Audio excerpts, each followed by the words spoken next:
All right, welcome to the kitchen WOD. It's Tuesday. It's almost 7 p.m. and I got a bed to take apart. But before I do that, I wanted to go over some things that I've learned since I've invested in my nutrition. A little bit of a revelation in terms of macro-based dieting, if you want to call it that. So, real quick, some things I want to talk about, and I wrote them down just so I don't kind of lose track of what we're talking about. First, if you're doing the Kitchen WOD nutritional program, hey, you guys are doing great. I haven't had concerns or issues. I love to see the progress that's going down, and I only look forward to seeing even more progress as we move forward in the coming weeks and get out of this first month.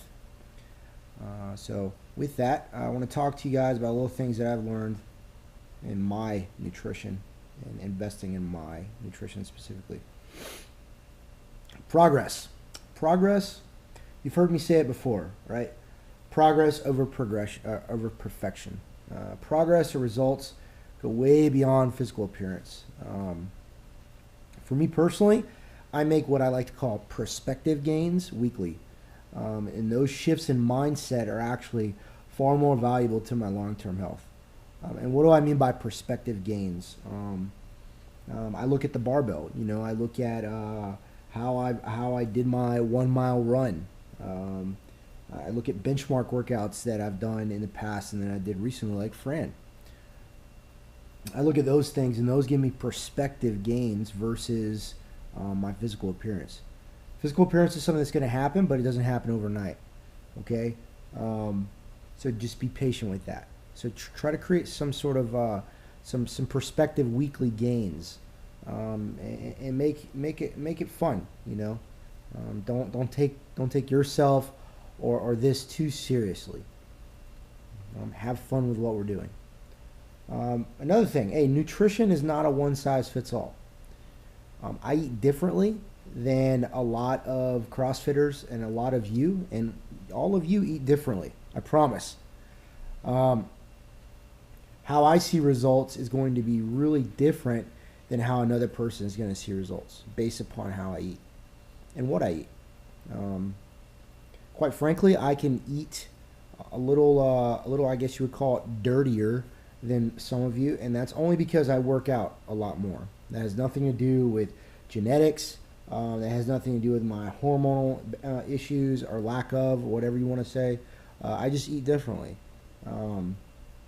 But I also eat to deal with some issues of my own, personal issues that we won't dive into. But that's when you see me eating. Sometimes you're wondering, why is Jason eating that? Or he's told me not to eat this. Well, that's you. All right. So just be cognizant of that. Okay. Next, you can't get away with it if it fits your macros mentality of fitting donuts into your diet and still seeing aesthetic results. Okay. But if you want to think clearly and have energy throughout the day, have a strong immune system, etc., then vegetables are probably going to eat your friend. Okay. Eat more macronutrients. Eat more dense nutrients.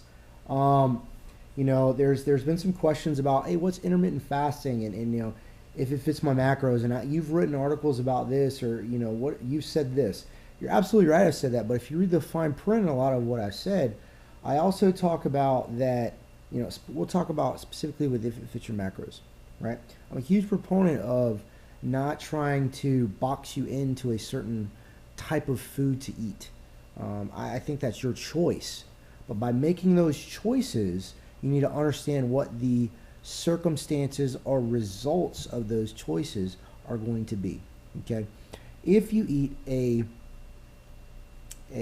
fairly, and I say fairly meaning about 80%, if you eat an 80% solution-based diet on dense macronutrients that are high in,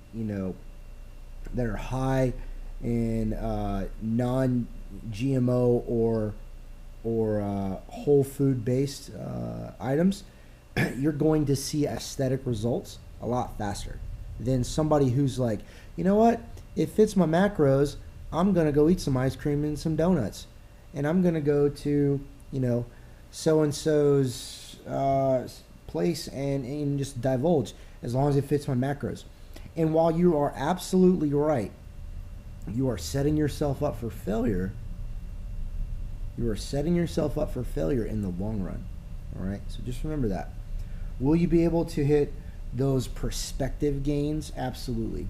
Absolutely. Those weekly perspective gains, whether it be PRs or etc. But if your idea is, if you want to see those aesthetic results, then downshift a little bit and go, okay, what's my 80% solution? This is my 80% solution. All right. Now I want to try to hit those next 20%. They can be a donut. It can be a cup of ice cream. I'm not telling you not to do that. Shit, I went this past weekend with the kids and the wife to the mall and had some Cold Stone Creamery, and it was delicious. It's not the end of the world, but just understand what the circumstances of those decisions that you make are going to be. Okay? Carbs aren't the devil. Carbs aren't the devil, and neither is fat. And neither is a large number of calories. All right? Neither is protein. All of this stuff you need to consume, and consume it consistently at the number that is prescribed to you. All right? Making drastic changes in your diet in a short timeline is going to cause your body to respond in drastic ways. Right now, I guarantee you a lot of you have lost a lot of weight in a short period of time, whether it's 7 pounds, 4 pounds, 6 pounds, and you're amazed by it. And that's great. But what you need to understand is that we are in a dietary shift, and your body is trying to figure out what's going on. And it doesn't take a week, doesn't take 2 weeks. It's going to take a month for your body your metabolism to incrementally increase slowly to those dietary changes. And then it's going to take about 90 days for you to see the actual results that you're looking for based upon those dietary changes. Okay? Going back to if it meets your macros, right? Cheat meals. Cheat meals often feel like a regrettable hookup. I get it, all right? You wanted it in the moment. It was fun and exciting. And then the next morning you realize it wasn't all that great. We've all been there. But it's not the end of the world. I talked to Pat about, or PJ about refeeding and what some people like to call cheat meals. If you find yourself in a slump, all right, program that into your macros. Create a meal. We call it a refeed, all right?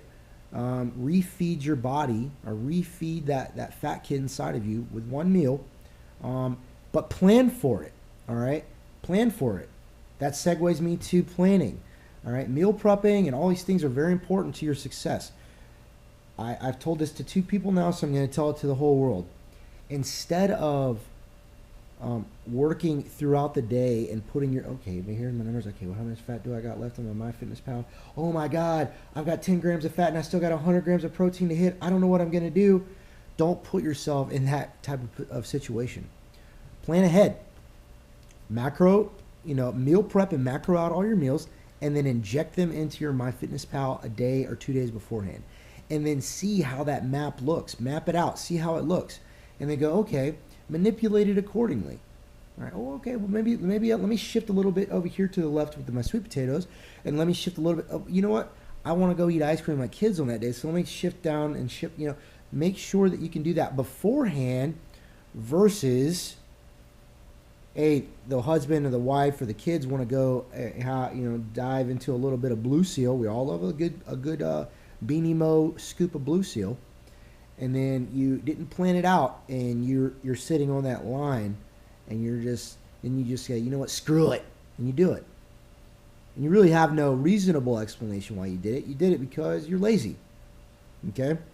So take a step back and pre-plan. All right? Plan accordingly towards what you want to hit on a macro level, and then make it happen. It's easy. I'm telling you. This ain't chess, it's checkers. All right? Guys, have a good day, and hope to talk to you soon.